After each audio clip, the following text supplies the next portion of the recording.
చిన్నప్పుడు ఉన్న కథ అర్జున ఏం కనిపిస్తుంది చెట్టు మీద? చెట్టు కన్ను పిట్ట కథ గుర్తుంది కదా. ఎవరికి చెప్పలేదు ద్రోణాచార్యుడు. అర్జునుడికి ఎందుకు చెప్పాడు చెప్పండి? శబ్దభేది విద్యని అర్జునుడికి ఎందుకు చెప్పాడు అంటే అతనికి మాత్రమే ఫోకస్ ఉంది, ఇంకెవడికి లేదు. అది ఆ పరీక్షలో చెప్పేశారు వాళ్ళు. అందరూ అన్నీ కనపడుతున్నాయి అన్నారు. అర్జునుడు మాత్రం ఆ పిట్ట యొక్క కన్ను మాత్రమే కనపడుతుంది. చెక్క బొమ్మ పెడతాడు అనమాట. ఆ పిట్ట యొక్క కన్ను పడుతుంది అంటాడు. అది నేర్చుకునే చేపను కొట్టాడు తర్వాత కథ. సో ఏదేమైనా మిత్రులారా, మీకు మోక్షం కావాలంటే దానికి ముందేం కావాలి? ధర్మం ఉండాలి. ధర్మం లేకుండా మోక్షం వచ్చి ఏం చేస్తారు? మీరు పైకి వెళ్ళి పంచాయతీలు పెట్టుకుంటారు, ఇక్కడ పెట్టుకుని అక్కడ పెట్టుకుంటారు, అంతే. పెద్ద తేడా ఉండదు. ఇక్కడ వీళ్ళతో గొడవ పడ్డవాళ్ళు అక్కడ దేవతలతో గొడవ పడతారు. అక్కడ కూడా గొడవలు ఉన్నాయండి. మీరు అనుకున్నారు అక్కడేం లేవు అనుకున్నారు. మరి జై విజయులు గొడవలు ఉన్నాయా లేవా? సనక సనందాదులతో గొడవ పడ్డారు లేదా? వైకుంఠంలో ఎన్ని గొడవలు ఉన్నాయి? కైలాసంలో ఎన్ని యుద్ధాలు జరిగినాయి మీకేం తెలుసు?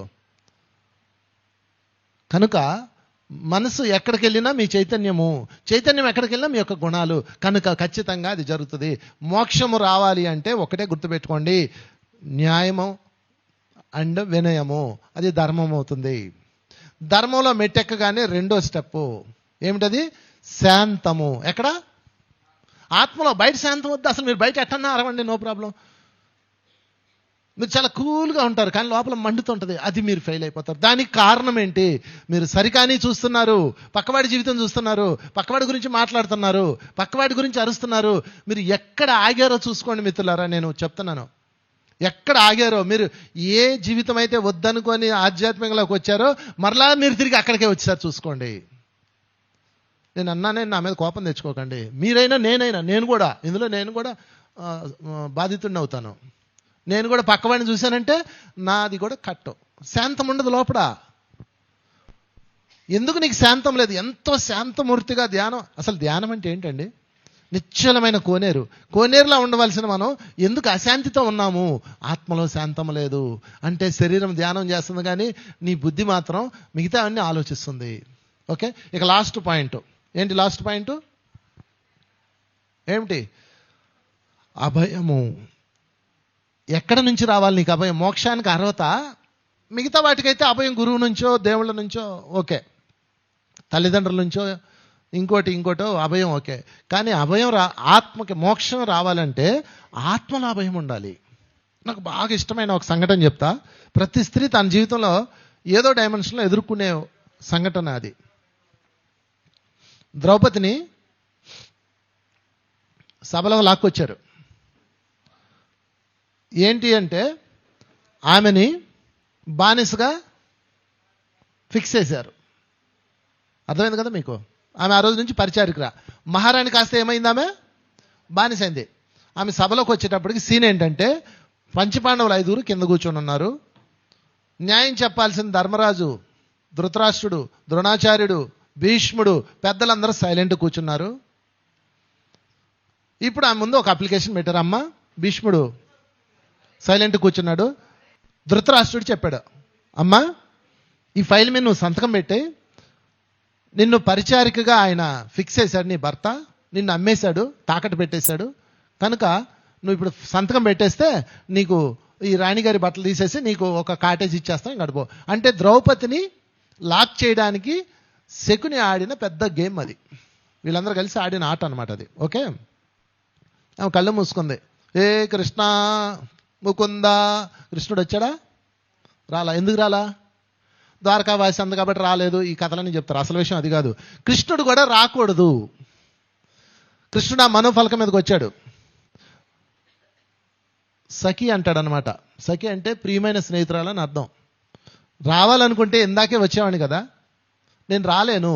నేను వచ్చాను అనుకో, నేను అక్కడ ఎవడో శిక్షించాలంటే నేను మొదటగా ఎవరిని శిక్షించాలో తెలుసా?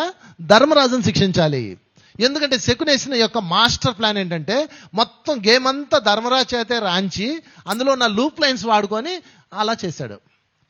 భీష్ముడు, మీరు అందరూ అనుకుంటున్నారు భీష్ముడు లేకపోతే ద్రోణాచార్యుడు వీళ్ళందరూ ఎలా చూస్తూ ఊరుకున్నారని అంటే అందరినీ లాక్ చేశాడు Shakuni. The master brain Shakuni lock చేశాడు. భీష్ముడు లేశాడు, కత్తి తీశాడు. ఎరా నా ముందు ఒక స్త్రీని అవమానిస్తారని.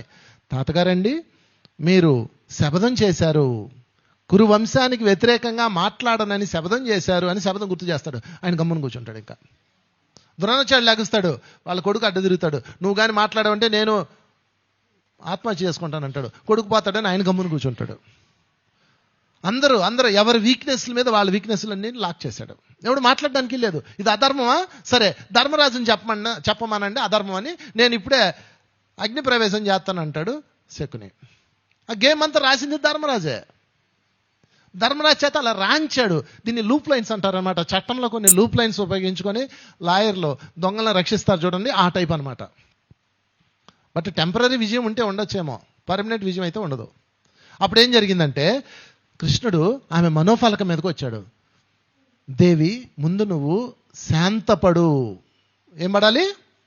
జీవితం తల్లకిందులవుతుంది మిత్రులారా. ఎప్పుడొకప్పుడు ఏదో రోజు మీరు ఏం చేయాలి? ఫస్ట్ ముందు శాంతపడండి. అదే ఆత్మలో శాంతం. తర్వాత ఏం చేయాలో నీకు అర్థమవుతుంది. నీకు నువ్వు అభయం ఇచ్చుకో.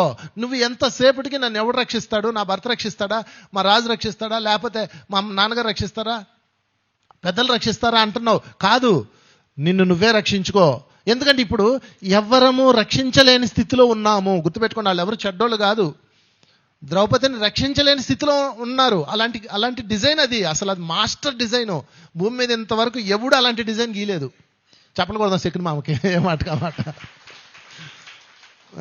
ఇలా కన్ను మోస్తాడు. కన్ను మూసాడంటే అవుట్, గీశాడు. అయితే ఇప్పుడు నా దారి ఏంటి అని అడిగింది ద్రౌపది. ఖచ్చితంగా ఉంటుంది.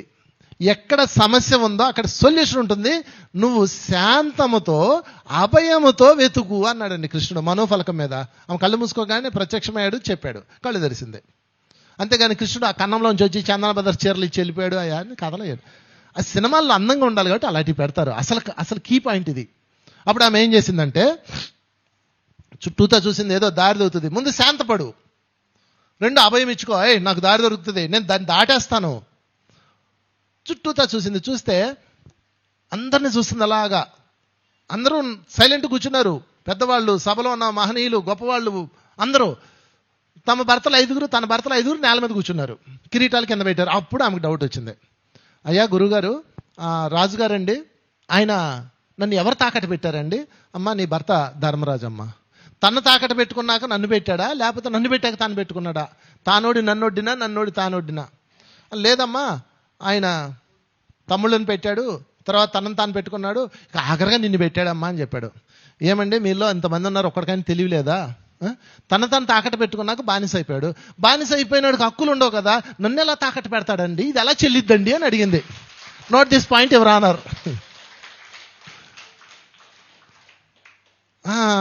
నిజమేనమ్మా, ఇంతమంది ఉన్నాం కానీ ఒకటి బొరకాయ తగ్గలేదు. బొరకాయ లేని వాళ్ళు అందరూ చూసారు ఎంత తెలివైన వాళ్ళు. ఒక కీ పాయింట్ దగ్గర దొరికిపోయారు. అంటే ప్రతి నేరములోనూ ప్రతి నేరస్తుడు ఒక తప్పు చేస్తాడు. ఇన్వెస్టిగేషన్ చేసేవాళ్ళు దాన్ని పట్టుకుంటారు అన్నమాట. ప్రతి నేరస్తుడు ఎక్కడో చోట తప్పు చేస్తాడు. మీరు ఎతకాలి. దాన్ని ఎతకాలంటే ఏం చేయాలా? ముందు శాంతం ఉండాలి.